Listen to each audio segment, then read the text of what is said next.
Hey everybody, welcome back to the Sal Pitera channel. Now today, we're going to talk about the cruise that you might be going on and whether or not that ship is filthy dirty or amazingly clean. We're going to talk about the CDC's test results when we get back right after this.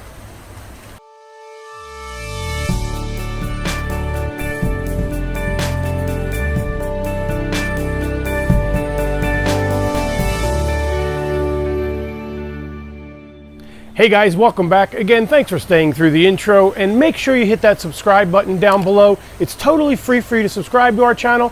Click that little bell notification and YouTube will let you know every time I upload a brand new video. Now today we're going to talk about the Center for Disease Control, more commonly known as the CDC. And these are the people in the United States that twice a year go through the cruise ships and make sure that they're clean. And they give a score on that cruise ship, and anything below an 85 is considered a fail. It is an unsatisfactory result, and you may want to reconsider going on those cruise ships. We're going to tell you which ones they are a little later on in the video. But first, let me tell you that if you haven't been on a cruise, or even if you have, a cruise ship is literally a floating city, and these inspections are very thorough. You could get points deducted literally because as they're inspecting the bar area, a fly happens to be flying through the room. That will deduct points.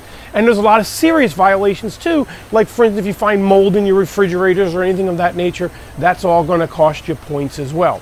But being a floating city, I want to have you know, if you've been on a modern day cruise ships, 99% of them, I mean, you could eat off of any surface on the entire cruise ship. They are very, very clean.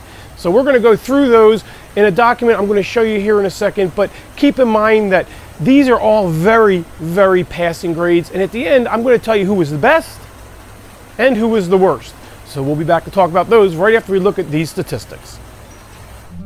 Let's start with Carnival Cruise Lines. With 26 ships in the fleet and an average score of 94.88, they really didn't do too bad, considering most people consider Carnival to be a lower end cruise line. I personally don't feel that way, but their score certainly does not reflect being a lower end.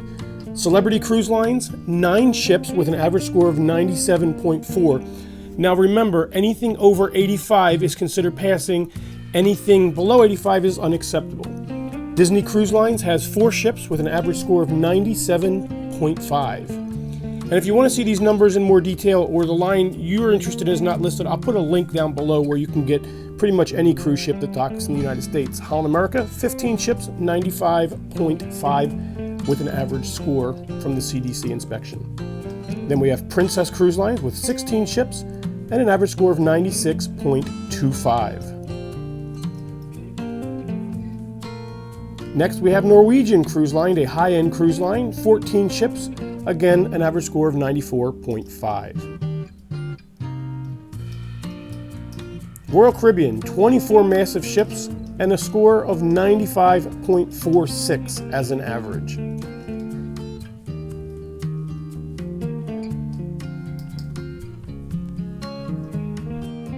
Now, let's talk about those cruise lines who had an absolutely perfect score. And these are in alphabetical order, starting with Ada Cruise Lines, the Ada Vita had a perfect 100. P&O Cruise Lines, the Aurora, also perfect 100s. Royal Caribbean, Brilliance of the Seas, perfect score. Celebrity, the Celebrity Eclipse. The Celebrity Summit. Costa Limorosa also had a 100 score. And the Disney Dream and Disney Wonder both had a score of a perfect 100.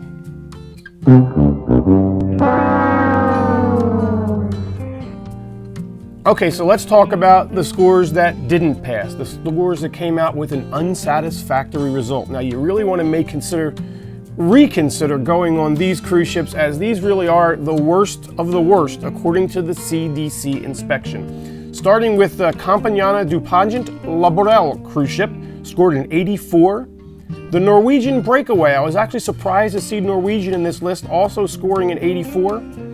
The Ocean Dream, scoring an 85. The Oceana Insignia, scoring an 80. The Pacific Venus, scoring a 76. The Sea Endeavor, scoring a 79. The Silver Spirit, scoring an 81. And the Silver Wind, scoring a 79. Now again, these are ships that did not pass inspection with a score of 85 or less, with the lowest being the Pacific venous. So take that for what it's worth when you're planning your next cruise.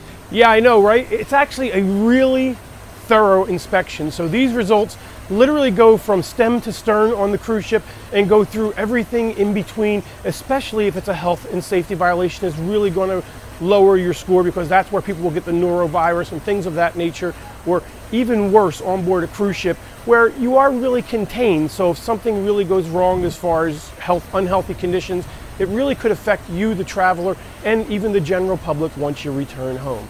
So that's the results of this particular study by the CDC. They do them again, as I said in the beginning of the video, twice a year. So we'll be back next year again to show you what next year's statistics are as well. So until then, again, make sure you hit that subscribe button. If you feel like contributing to our channel financially, there's also a join button down below where you can pay $4.99 and get a membership to the channel. It's not necessary. Our videos are always free. But if you feel like supporting us financially, hit that join button. We're going to give away some live videos to people who join, as well as some special cruise deals and even some giveaways for those that are supporting the channel. So again, thank you for watching, and I'll see you on your next cruise.